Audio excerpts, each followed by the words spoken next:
Hi, this is Carrie Hunt here with Teaching Learning Interaction number 3.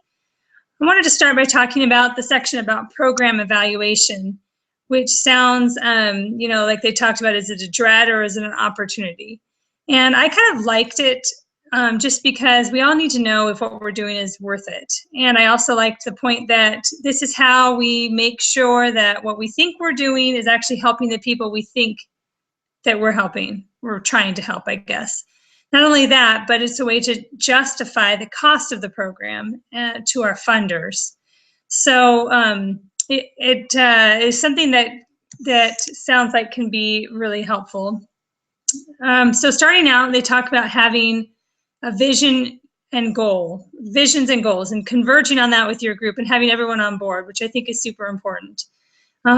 We see this as you can sort of compare this to how maybe a family would set some goals. Like you would start with the husband and the wife, and you'd have a vision for what you want to happen or how you want your family to be, and you'd set some specific things that you want to do in your family. And then at companionship councils, you would kind of talk about how things are going in your family. So with anything in order to move forward, it needs to be sort of measurable, and you need to have a vision and a goal. So it talked about how in order for the vision and goal to actually, the program to actually produce the results that your vision sees, there needs to be some specific objectives. And those have to be measurable, and they need to be tied to the goals. And then the activities or instructional activities then have to do with fulfilling the purposes for the objectives. And then there has to be a way to evaluate a change, see if a change has occurred because of the instructional activities. Has a change been made closer to reaching the goals? So I guess in thinking about the purpose of this, and how it can really help us, I guess I thought that that it just gives us an idea. Even it can either be a pat on the back, yes, you're on the right track, you're helping people, and it makes us feel like and understand and know that our efforts are doing something. But in addition to that, it also helps us to make changes, to tweak things, say this clearly isn't working and what we can do better. Next section.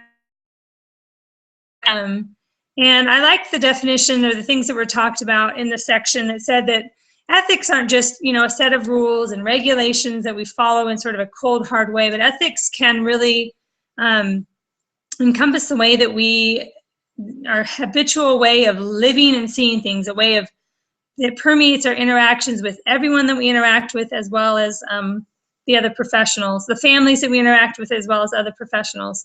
And I thought this was a really great way. It becomes part of our character. And there were several different approaches to ethics, but the virtue approach to ethics talked about 3 different virtues: caring, prudence and practical wisdom, and hope and optimism. So the caring was really, really caring about and supporting the well-being of families and their ability to be successful and be decision makers in their own families. And then practical wisdom, you have something to offer.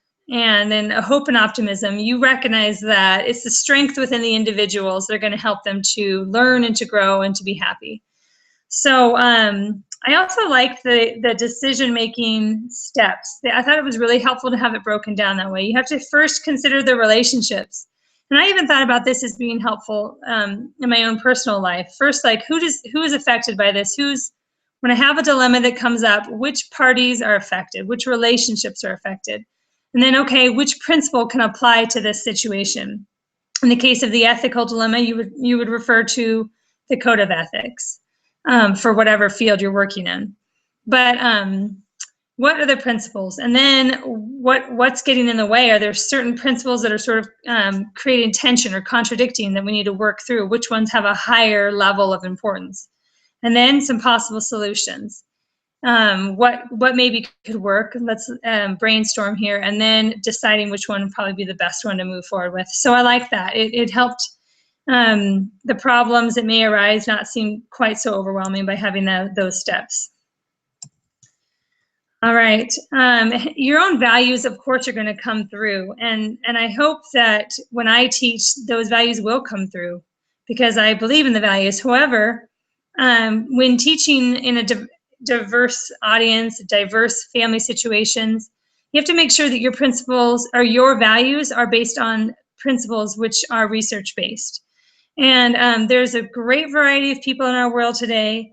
And within the realm of what we're doing as family life educators, we have to stick with the task at hand, which may be building communication skills or helping people learn how to problem solve. Whatever the case may be, their lifestyles may contradict with our own personal lifestyle choices or values. But if we stick with the course material or the purpose and the goals and the objectives for the course, then having differing values with somebody else shouldn't affect the way that we interact with them or even what we teach. Our values, don't have to be compromised, but at the same time, there's a time and a place for that. So I thought that was really important with regards to ethics.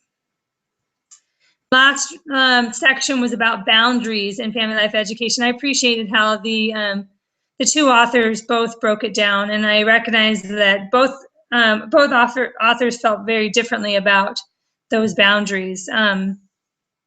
Doherty did it in sort of a hierarchy level, and the other author, which I can't remember her name right now, felt that wasn't appropriate. But his did have some merit, I think, because first you have the minimal emphasis on family, and then just information and advice, maybe a little bit more depth, feeling and support, and then some real intense intervention, and then of course family therapy.